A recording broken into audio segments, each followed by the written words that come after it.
As a nation, the UK is fairly unhealthy. A problem can be that children are not encouraged to maintain healthy lifestyles outside of the school environment.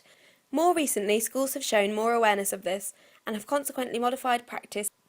Unhealthy eating can impact on learning. Children can potentially become tired or energetic, but ultimately their concentration levels are negatively affected.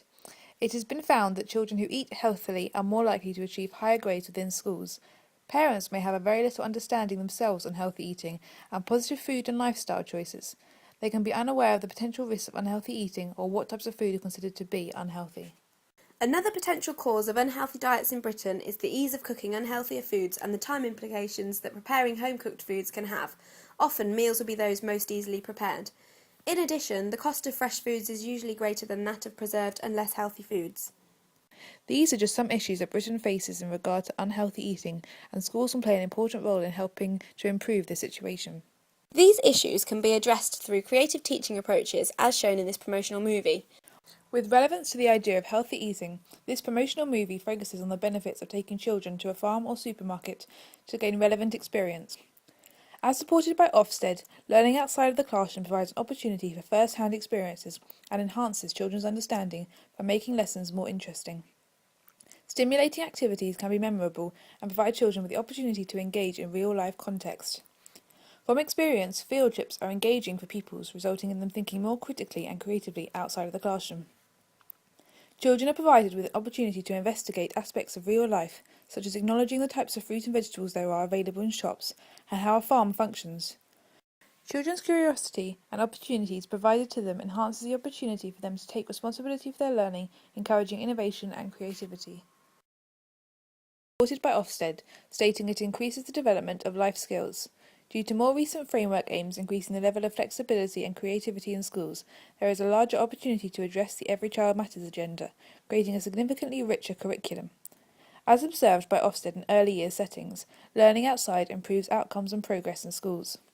The government's Learning Out of the Classroom manifesto and the supporting Department for Children, Schools and Families Out and About guidance supports the idea that Every Child Matters policies are supported by outdoor learning. Despite critics continuing to argue that the national curriculum does not provide enough opportunities, field trips attempt to plan creative and innovative lessons using teaching strategies, such as catering to all learning styles, providing stimulating resources, and motivating the children using child-led methods.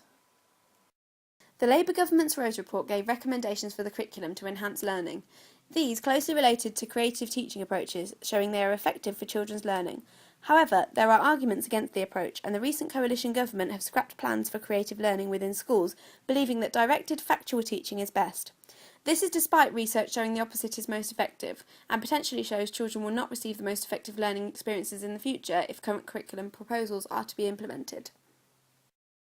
Despite field trips having such a significant effect on children's learning, there is a process in which the trip leader must go through prior to the visit. It is believed that children's behaviour can be difficult to manage when outside of the classroom. However, if the trip leader provides the correct resources, targets the activities correctly, completes an appropriate risk assessment and briefs the supporting staff on the day's events, this issue should easily be prevented or quickly resolved to ensure the pupils gain as much as possible from the trip. Field trips link firmly with cross-curricular approaches as opportunities arise to develop a wide range of skills. There are numerous arguments for and against the use of cross-curricular approaches within schools. Many have believed for decades cross-curricular learning can positively impact children's learning experiences, giving children contextual learning experiences that have relevance and meaning. This links to ideas that children have a holistic view of the world, naturally making connections between concepts, and therefore suggests that learning this way would be successful.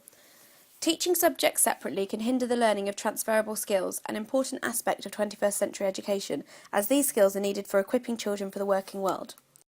Teaching subjects discretely could cause priorities to fall on the gaining of knowledge rather than the learning process, which is ineffective, and therefore promotes cross-curricular learning. Teaching subjects in a cross-curricular way also enables children to have deeper learning experiences, as subjects can be explored in greater depth and applied across a range of subjects. It enables children to challenge themselves to apply various skills within the context of a problem, usually one that is contextually relevant and useful for future use.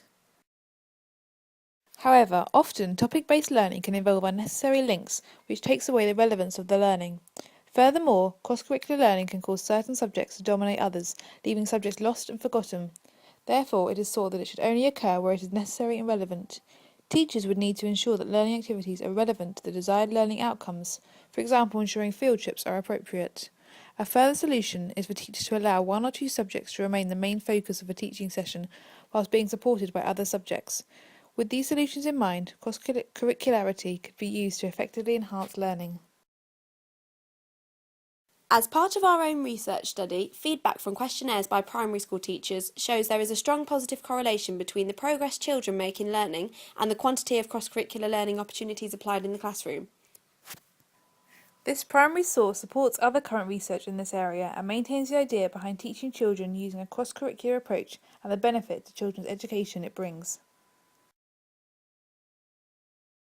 Providing the children with the opportunity to take responsibility for their learning encourages innovation and creativity as children learn from their own made experiences.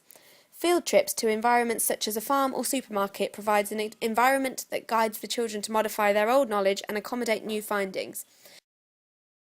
A visit to a farm can educate children about where their dairy products, fruit and vegetables come from. The children can actively participate in farm life. These experiences can give children a true understanding of how their healthy foods are grown and the process in which foods can be bought at local supermarkets. Visits to supermarkets educate children about the variety of foods available to them locally and promote the idea of purchasing them and cooking home-cooked foods.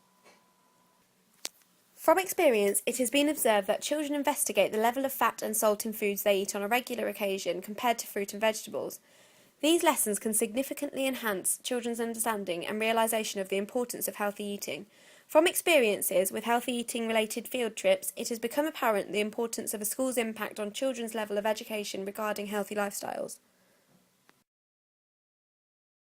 There are advantages and disadvantages to the creative approaches discussed, but overall, based on theory, experience and research, it appears that they can be used effectively to enhance learning and combat the issues regarding unhealthy eating in Britain.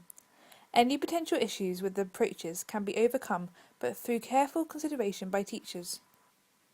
Field trips aim to provide children with the opportunity to follow their curiosities and lead their own learning. As seen in Montessori and Steiner schools, where children choose their own lessons and learn from their own mistakes, it is essential for children to experience creative and innovative child-led lessons. Furthermore, Ofsted and government initiatives support these creative ideas. Although cross-curricular learning can reduce the focus on individual subjects, most schools embrace this method of learning, and when used appropriately, it increases children's progress and enhances the learning of life and transferable skills. Healthy eating provides opportunities for the effective use of field trips and cross-curricular learning and should be applied to all educational settings to promote positive lifestyle choices and learning experiences.